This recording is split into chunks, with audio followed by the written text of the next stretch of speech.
Karena kolam itu kan penuh air dong ya. Ya. Nggak boleh berada pada sektor selatan. Ya, karena selatan berunsur api, Hans. WC di area sentral rumah nggak bagus. Dampak buruknya bisa macam-macam, apa itu ke kesehatan maupun keuangan. Tapi yang paling fatal tuh, tangganya itu yang berbahaya, Hans. Jadi kalau tangga ada di sentral bangunan, itu bisa kena siklus 3, 6, 9, 12 tahun, Hans. Dan itu bisa menimbulkan celaka atau apapun yang sifatnya fatalis. Apa sih dampak buruknya kalau bagian rumah kita barat laut itu ada bagian bangunan yang cekung gitu. Di sana pada umumnya menggambarkan lemahnya aspek tanggung jawab. Bahkan orang tua pun bisa kehilangan fungsi pengayoman. Malahan bisa-bisa kelakuannya menjadi abnormal terhadap anak-anaknya sendiri. Bisa abai, bisa juga brutal.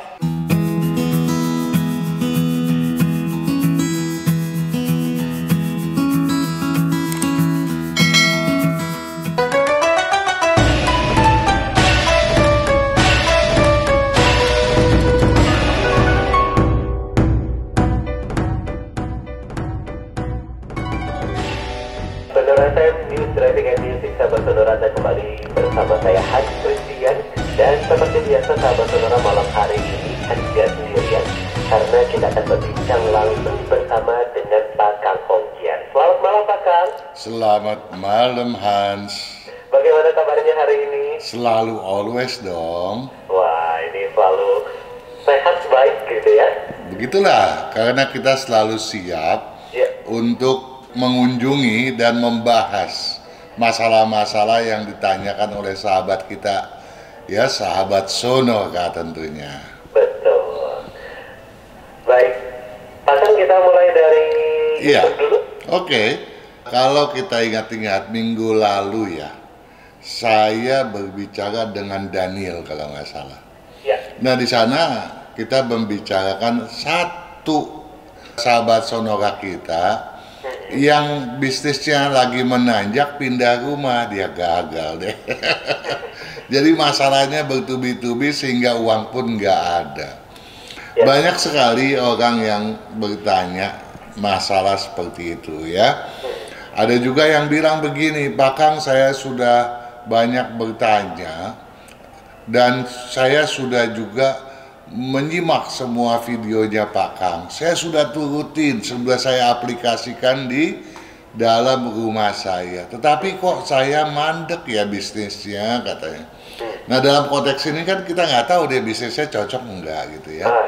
Nah, kemudian juga apakah seperti sahabat kita yang minggu lalu kita bicarakan itu, apakah ada pindah rumah atau memulai usaha pada saat yang tidak selaras. Ini bisa terjadi kenapa? Karena memang ketika membicarakan feng shui dia amati betul. Namun ketika membicarakan masalah bagaimana peluang bisnis, apakah sedang ciong atau tidak, itu dilewatkan begitu saja, diabaikan ya. Nah, dalam konteks ini saya mau memberitahukan sahabat sonora bahwa 2 hari lagi ini pergantian bulan dari bulan keempat Imlek menjadi bulan kelima Imlek pada tanggal 18 Juni ya 2023. Dan tentunya kita juga sudah menyiapkan satu video mengenai bagaimanakah peluang pada saat tersebut, apa saja yang patut dilakukan.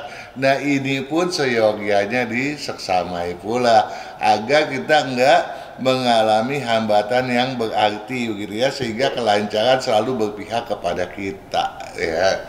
Nah, saya pikir sahabat sonora paham untuk itu. Nah, kita lanjutkan dengan pertanyaan-pertanyaan ya, dan komentar dari sahabat sonora kita ya.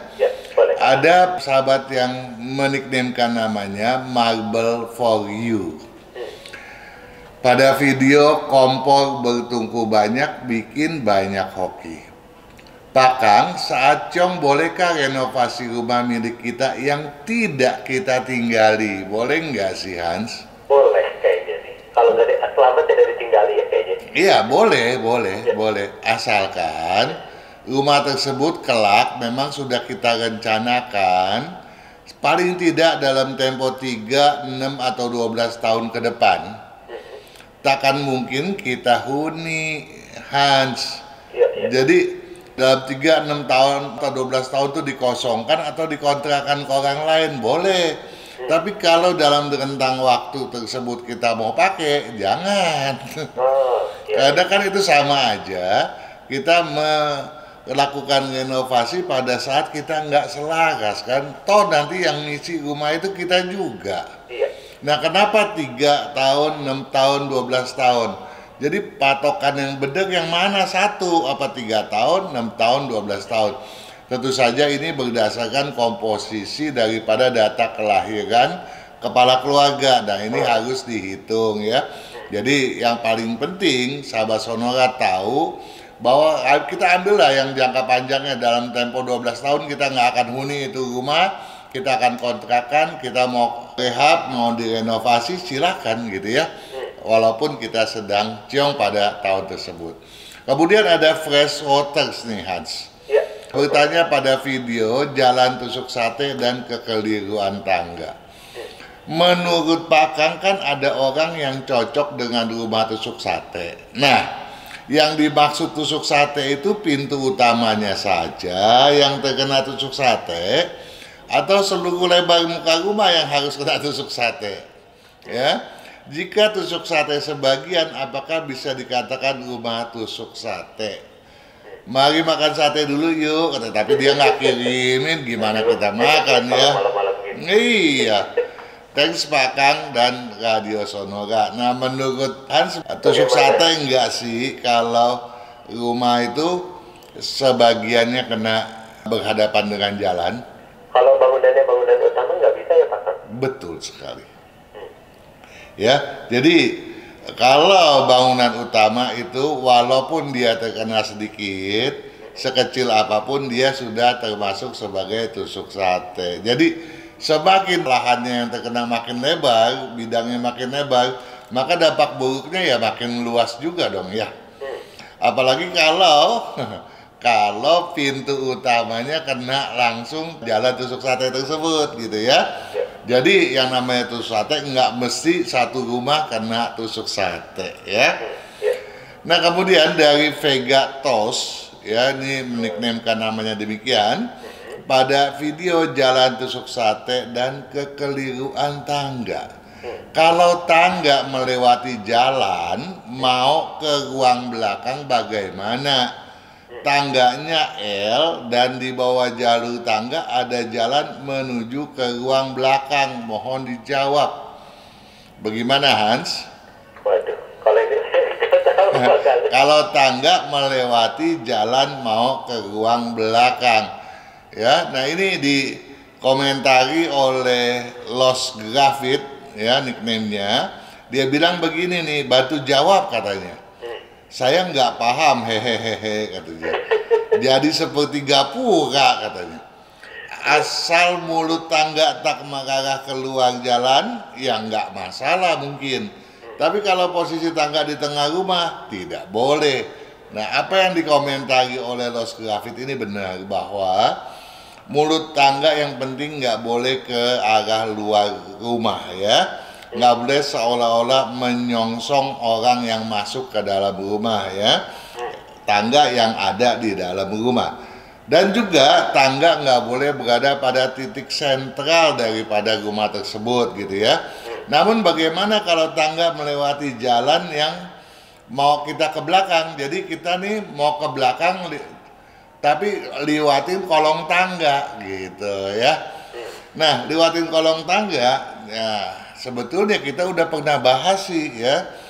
Kita waktu itu membahas pada video Rezeki Mau Lancar Hindari Pantangan Pintu edisi 1. Saya berharap juragan yang meniknamkan namanya Vegatos ini menyeksamai video tersebut. Mungkin dia alpa ya, lupa untuk menyeksamai itu Hans ya. Di sana dijelaskan bahwa kita tuh nggak boleh memasuki bagian dalam rumah ya, ataupun bagian depan rumah kalau kita tuh melalui kolong tangga, nggak boleh Hans ya. baik itu lorong itu melewati satu konglyong, bukan akses pintu, ataupun dia itu adalah pintu gitu ya, tentu nggak boleh. Jadi pintu tidak boleh juga berada di bawah lorong tangga, apalagi pintu tersebut di bawah langsung bordesnya ya. Nah, dampak buruknya itu tentu saja bisa menjadi fatalis kalau seperti itu ya. Ini kan sebetulnya bisa dimengerti dengan kalau kita berpikir nih Hans, bahwa pintu utama itu kan adalah mulut kita loh Hans. Makanan segala sesuatu kan harus lewat mulut toh. Nah, masuk lewat tenggorok kan.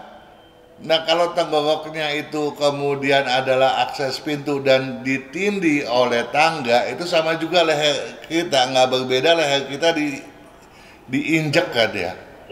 Ya nggak bisa makan dong kita ya. Nah, jadi nggak boleh, harus diubah ya. Jadi untuk penjelasan lebih lanjut, tolong seksamai video Rezeki Mau Lancar, Hindari Pantangan Pintu edisi ke-1. Kita bisa lanjut? Ya, lanjut Pak Kang. Ada Juragin Mimi Boru nih. Pada video Mau Banyak Rezeki, siasati posisi sumur, jalanan, dan dapur. Salam hormat Pak Kang, salam hormat juga untuk Juragin Mimi Boru ya. Semoga selalu sehat ya, dan sukses selalu. Amin. Saya wanita katanya, single parent dengan 2 anak lelaki dan 1 anak perempuan. Bagian belakang rumah saya sebelah kiri ada kolam. Jadi bagian belakang saya sebelah kiri. Ini sebelah kirinya sebelah kiri bangunan atau sebelah kiri kalau kita masuk nih kadang-kadang rancu dong. Ya, harus dijelaskan mestinya. Bagian belakang rumah saya sebelah kiri ada kolam lumayan besar.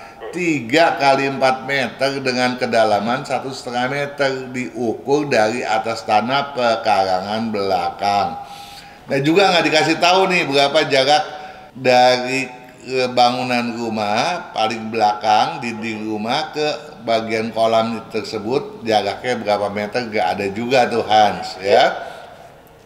Bagian itu katanya adalah area terbuka, jadi kolam itu berada pada area yang terbuka. Bagus dong ya, karena kolam nggak boleh berada di dalam ruangan yang tertutup itu Hans ya, kecuali memang misalnya kolam itu dibuat terpisah, tidak di dalam rumah induk gitu ya. Jadi adalah bangunan kolam, itu boleh ya. Oh, jadi kalau bangunan sendiri itu aman ya Pak Kang? Boleh, jadi kita misalnya mau bikin kolam ikan, kolam renang, kemudian kita bikin ada penutupnya. Asalkan itu tidak menjadi bagian daripada bangunan induk kita yang kita huni, nggak masalah ya. Tapi kalau di dalam bangunan yang kita huni itu tentu saja berpantangan. Rumah saya ukurannya 10 kali 15 meter katanya. Sekarang ini masih ada beberapa ekor ikan. Saya menyiasatinya dengan menutup setengah bagian atasnya dengan keramik cor, sehingga jadinya kita bisa duduk-duduk di atas kolam itu. Ya kalau disiasati kan berarti ada yang nggak benar dong ya. Iya betul. Tapi nggak dijelaskan apa yang disiasati dari kekeliruan yang mana ini. Nah, mungkin yang dimaksud dari konsep bersandar pada gunung melihat lautan, karena sebetulnya kolam nggak boleh ada di belakang rumah loh. Boleh di belakang rumah, asal sektor yang menjadi bagian dari di mana kolam itu berada, kita kuatkan elemennya agar berfungsi sebagai gunung begitu ya. Bisa juga tampilannya kita buat seolah-olah adalah gunung ya. Nah, kemudian separuhnya kolam masih terbuka. Oke lah kalau sebagian kolam masih terbuka. Apakah ini masih cukup untuk menetralisir kesalahan ini? Jadi kesalahan yang mana yang dimaksud? Ya. Apa mungkin ya kalau masih terbuka banyak masih oke gitu ya. Apa yang harus disiasati lagi, karena kolam itu sudah ada mata air yang terbuka seperti sumur. Nah, yang penting kalau ada mata airnya, kolam itu kelak tidak boleh diuruk tuh Hans. Ya, kalaupun nanti kita nggak mau ada kolam lagi di situ, kita harus membuat lubang udara ya, nggak boleh kita tutup sampai masif ya. Nah, penutupan pun hendaknya pada saat yang selaras. Nah, dalam konteks ini yang patut dipedulikan nih oleh Juragir Mimi Boru, sepatutnya ya ada jarak yang cukup antara bangunan dengan kolam. Jangan terlalu mepet, supaya apa? Supaya kolam itu ada pada lahan yang sebetulnya sudah kita tinggikan ketimbang level lantai di bagian depan rumah begitu ya. Nah, kalau bisa dibuatkan efek juga nih, bersandar pada gunung melihat lautan seperti tadi sudah saya sampaikan ya. Nah, sektornya kita kuatkan elemennya gitu ya. Nah, yang penting lagi, kalau sebagus-bagusnya, sebaik-baiknya, agar tidak melanggar pantangan, karena kolam itu kan penuh air dong ya.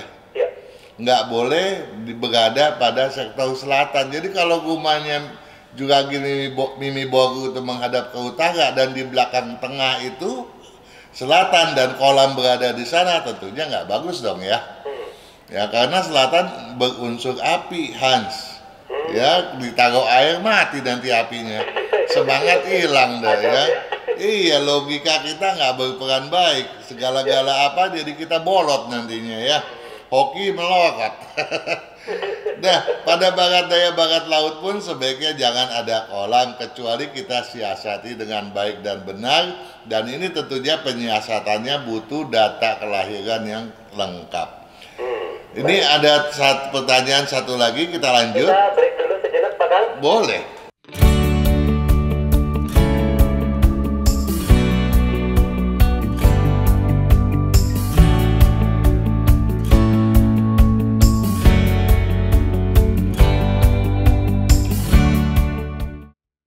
Kesehatan, karakter, bakat, bisnis, hubungan, Hong Shui, waktu, nasib, dan siasat. Kesempurnaan dari kedelapan aspek inilah yang dipelajari oleh metode Yin Yang 5 unsur, agar perjalanan hidup manusia dapat berhasil dengan tetap berjalan serasi, selaras, dan seimbang dengan alam semesta.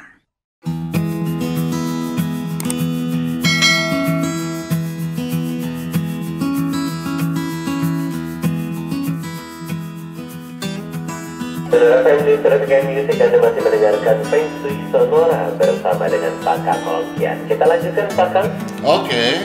Ya. Saya mau mengunjungi Juragan Surya ya. Ya, Sahabat Sonora ini sepertinya mengajukan borongan pertanyaan. Ya, borongannya itu diajukan pada video. Mau banyak rezeki, siasati posisi sumur, jalanan, dan dapur.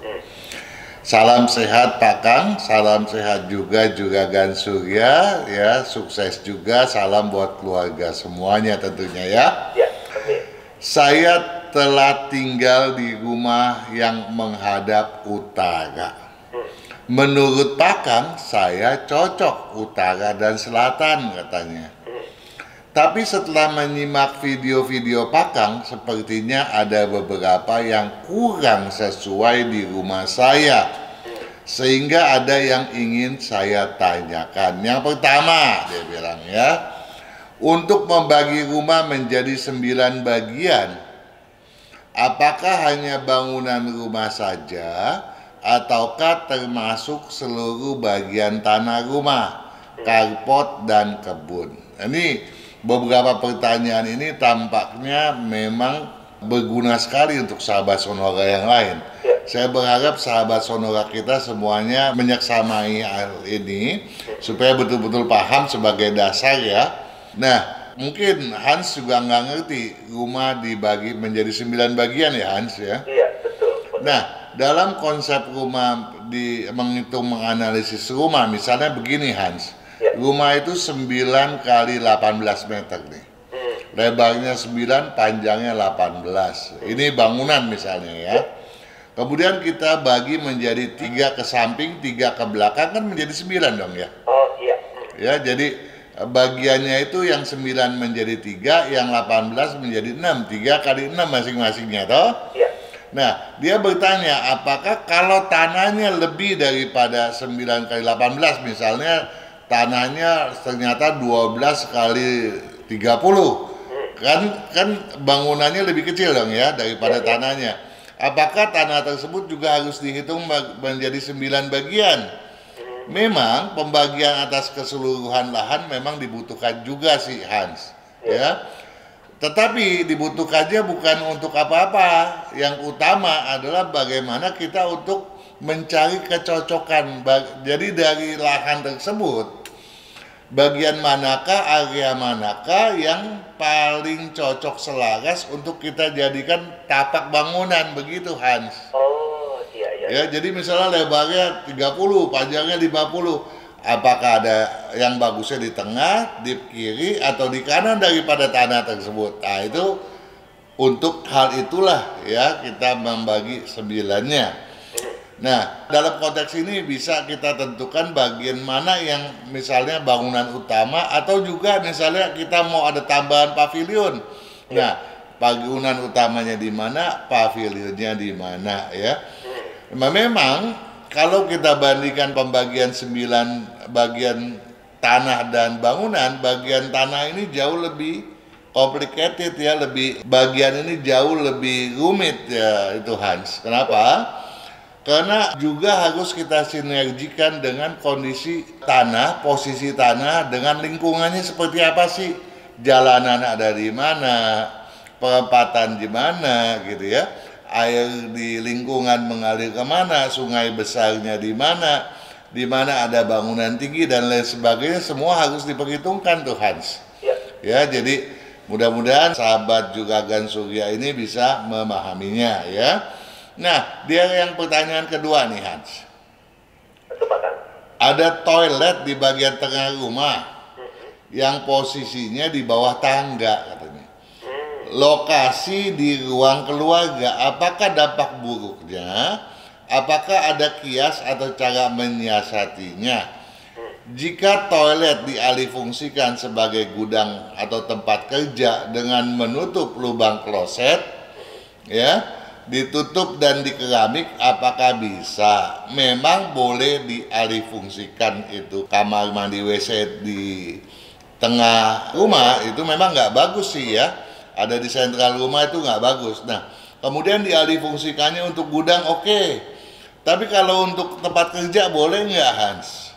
Kelihatannya nggak boleh. Nggak boleh karena ada di kolong tangga kan.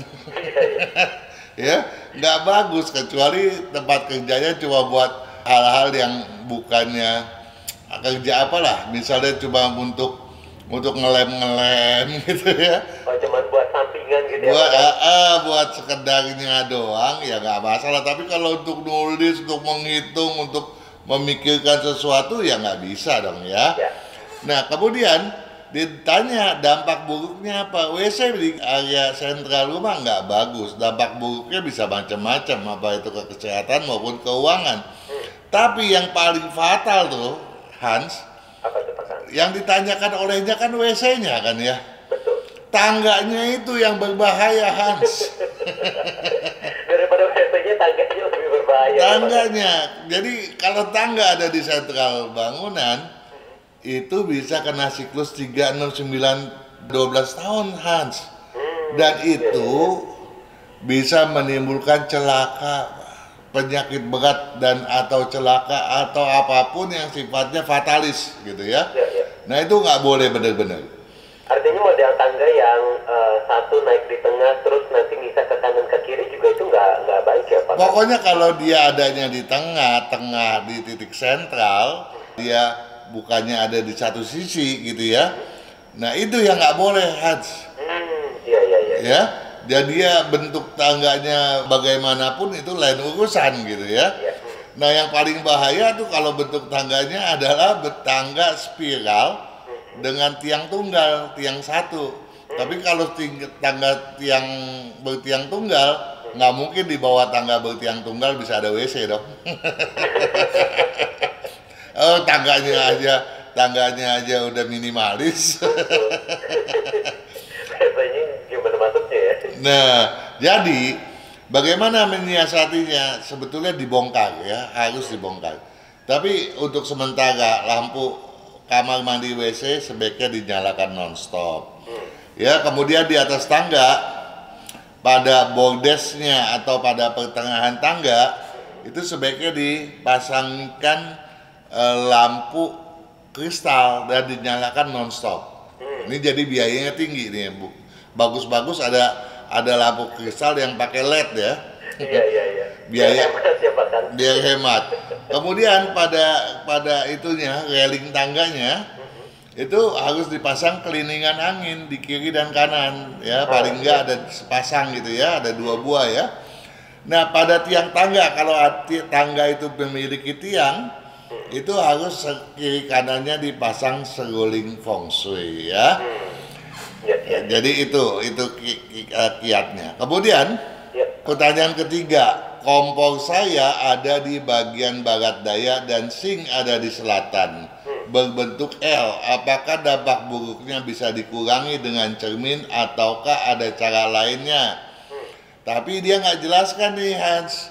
Kompor saya ada di bagian barat daya dan sink ada di selatan. Tapi di barat daya dan sink di selatan itu pada sektor yang mana? Oh, iya. Rumah dia kan adanya menghadap ke utara, dia bilang. Nah, kemudian kalau menghadap utara, belakang kan selatan. Ya. Kalau kita berdiri ke depan, kanan kan timur, Betul. kiri kan barat gitu ya. Nah, dia dapurnya ada di mana dia nggak kasih tahu, kita juga bingung, nggak bisa jawab ya. Iya. Nah, memang memasang cermin pada samping kompor itu merupakan salah satu solusi. Namun kalau kita terapkan pada sektor yang salah, Hans, justru dampak buruknya bisa jauh lebih besar. Jadi dia mesti melengkapi di mana sektor itu berada. Iya. Jadi rumah menghadap mana, dia ada di sektor mana, arah penggorengan kemana, arah kompor di mana, baru kita bisa menilainya. Kalau enggak kita nggak bisa nilai, Hans. Iya, betul. Ya. Nah, ini pertanyaan keempatnya. Iya. Apakah di sink boleh bersandar pada jendela? Apakah sink, maksudnya sink tempat cuci piring itu, boleh bersandar pada jendela? Boleh. Ataukah seperti kompor yang bersandar pada dinding masif? Nggak masalah ya. Jadi orang boleh aja nyuci piring sambil lihat keluar gitu ya. Jangan bosan Pak kan? Iya, tapi kalau memasak harus bersandar pada dinding masif, kompornya yang bersandar, bukan orangnya yang bersandar. ada satu pertanyaan, Iya. dia keliru Hans, dia bilang apa iya masak harus bersandar ke dinding masif? Kompornya yang harus bersandar ke dinding masif. Nah, ini pertanyaan dia yang terakhir, yang kelima, pada posisi barat laut, di mana sebaiknya dihindarkan adanya cekungan. Di rumah saya terdapat bagian yang menjorok ke dalam karena karpot sehingga tidak persegi ya. Memang cekungan pada barat laut itu disarankan tidak terjadi. Secara umum nih Hans, apa sih dampak buruknya kalau bagian rumah kita barat laut itu ada cekungan dinding, ada bagian bangunan yang cekung gitu. Wah, apa itu Pak Kang? Di sana pada umumnya menggambarkan lemahnya aspek tanggung jawab. Oh, iya. Ya, tanggung jawab pada para penghuni. Jadi penghuninya masa bodoh, disiplin nggak ada, kecermatan nggak ada, semuanya abai gitu, nggak peduli sama yang lain gitu ya. Bahkan orang tua pun bisa kehilangan fungsi pengayoman. Jadi buat mengayomi keluarga, anak itu juga berkurang tuh Hans. Ya. Nah, malahan bisa-bisa kelakuannya menjadi abnormal terhadap anak-anaknya sendiri, bisa abai, bisa juga brutal, sehingga bisa menimbulkan ayah yang galak gitu ya, ayah yang suka KDRT.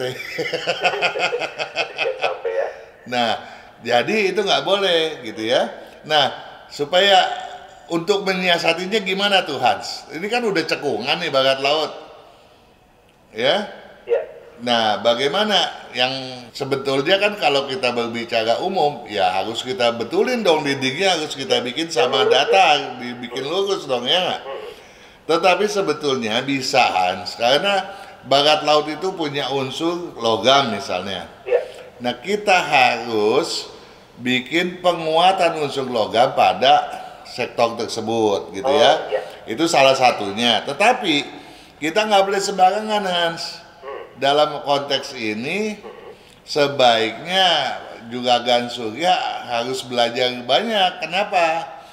Karena kita harus tahu komposisi elemen kelahiran penghuni bagaimana. Paling nggak kepala keluarganya bagaimana. Kalau unsur logamnya sudah besar, dibikin besar lagi, nanti menjadi arogan. Nah, jadi cara-caranya itu ada gitu ya. Nah, ini yang nggak gampang gitu. Nah, yang paling gampang ya kalau kita bikin bentukan, kita bikin cembung atau kita bikin semacam ini apa ya? Bikin ornamen gitu ya. Ya, ornamen. Ya, seolah-olah seperti itu.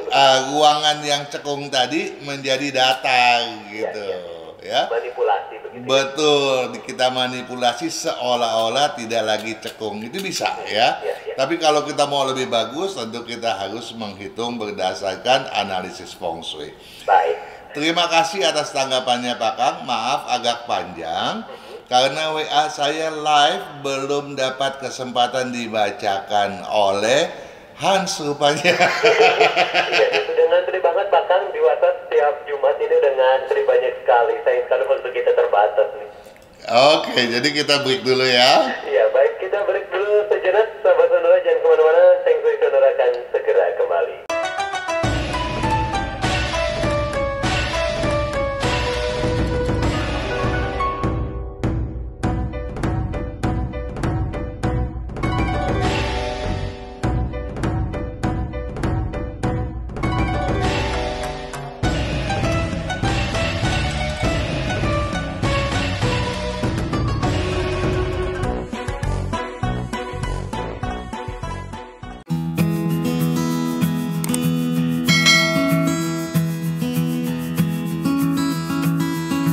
Saudara saya part of Kaki Radio Network, Anda masih mendengarkan Feng Shui Sonora dan masih bersama Hans ada Pak Kang Hongkian. Sekarang kita akan membacakan pertanyaan dari WhatsApp Pak Kang. Iya dong, ini waktunya udah mepet. Saya nggak sangka makan waktu yang saya bacakan tuh lama ya. Mungkin untuk minggu-minggu mendatang yang saya dari YouTube harus dikurangi. Kesian juga yang bertanya pada Hans ini nanti ngomel semua loh. Betul, ini udah ngantri banget. Kayaknya kalau mau semua dijawab bisa 3 jam Pak Kang Feng Shui-nya. Baik, kita mulai langsung dari Alexander Pak Kang. Alexander? Ya, Alexander laki-laki, Alpha, Ya. Alpha 5 Echo, X-ray, Sierra, Alpha, Nano, Delta, Echo, Romeo. Oke. Tanggal lahirnya 28, Tanggal 28, bulan 4, bulan 4, 1997. 28497, Ya, jamnya jam 5 sore. 17 ya. Ya. Dan pertanyaannya ini bisnis atau pekerjaan yang cocok apa Pak Kang? Warna bajunya yang cocok apa? Kesehatan seperti apa dan juga handicapnya? Ya, kalau kita berbicara bidang bisnis yang cocok, ada 2 kategori keunsuran, yaitu yang berunsur api dominan atau logam dominan. Namun demikian bisa juga untuk campuran daripada kedua unsur tersebut tadi ya. Nah, kemudian warna baju tentunya yang kita harapkan adalah untuk Alexander keyakinan dalam berbisnis ya, agar tidak mudah dihasut dan yakin untuk menapaki kemajuan, bahwa Alexander itu memang bisa maju. Nah, untuk itu satu yang harus dihindari, kurangi pemakaian baju atribut apapun yang berwarna gelap. Dalam konteks ini hitam misalnya, abu-abu ataupun biru. Kemudian yang harus sering dipakai adalah yang berwarna hijau gitu ya. paling enggak untuk Alexander pakailah hijau untuk 1 tahun lamanya ya, bisa hijau muda, hijau tua, hijau kembang dan lain sebagainya. Yang penting dominannya adalah hijau.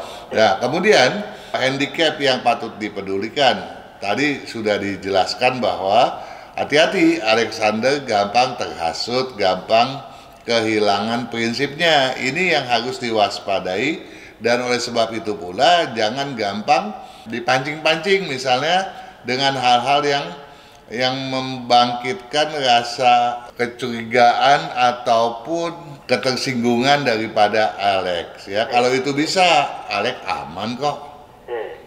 Apalagi yang ditanyakan? Kesehatan yang penting kurangi asupan asin ya, karena Alex itu hobi asin. Dan kemudian jaga kesehatan liver, ya, limpa, ya, empedu dan juga mata ya. Oh, ini baru ditambahkan, Pak Kang, baru saja masuk.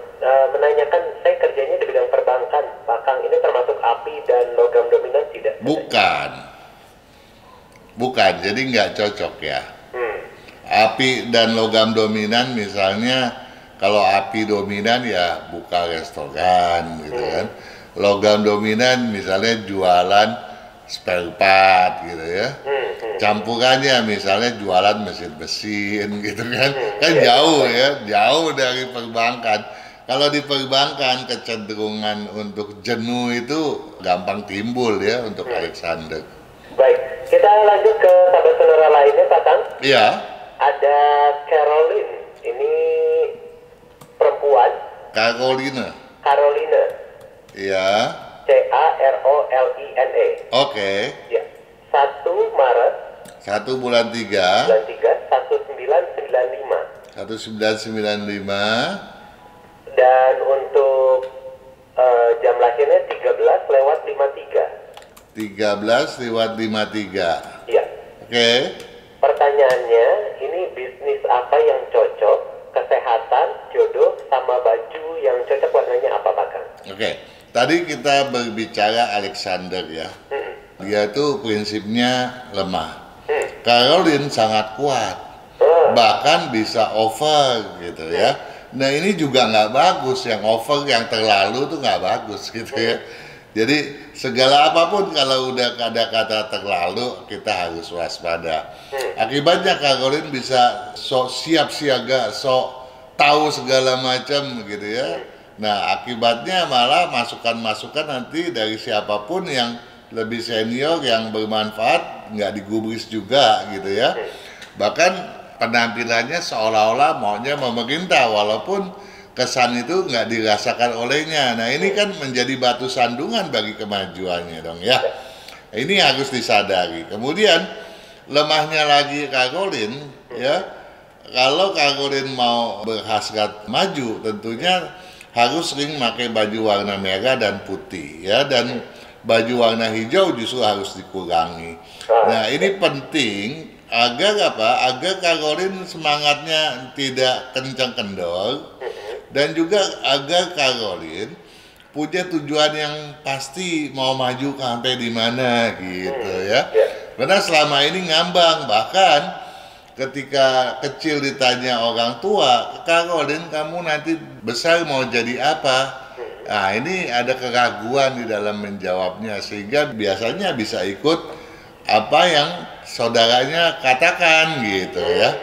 Nah tentunya ini satu masalah ya buat kemajuan kita kalau kita nggak tahu kita mau kemana gitu ya. Jadi Caroline harus benar-benar meyakinkan hal itu dengan sering memakai merah dan putih ya. Nah kemudian apalagi yang ditanyakan? Bisnis yang cocok sama kesehatannya? Kesehatannya harus jaga ya. Karena Caroline kecenderungannya lebih demen daging daripada sayuran gitu ya. Nah ini harus diwaspadai nih ya. Mudah-mudahan Caroline bisa banting setir bahkan ke jadi vegetarian gitu ya. Karena kecenderungan makan dagingnya sangat tinggi gitu ya. Ini yang harus dikurangi. Nah jaga kesehatan tulang ya. Gampang masuk angin juga gitu ya. Ya, paru hati-hati, jangan sampai suka sesak napas, ya. Jantung juga harus dijaga, pencernaan juga agak kurang baik. Tapi yang paling nomor satu, tulang dan nafas gitu ya, paru ya, itu harus dijaga. Bidang bisnis yang paling cocok yang berunsur air dominan atau campuran tanah dengan air. Untuk jodoh, Pak Kang? Untuk jodoh, silakan seksamai video mengenai jodoh ya. Mendobrak hambatan jodoh, kita juga sudah mempublish ya. Untuk Sio Babi, bagaimanakah peluangnya di tahun ini? Ya, banyak peluangnya. Nah, satu ganjaran bagi Caroline adalah karena itu tadi suka menunjukkan bahwa gua lebih gitu.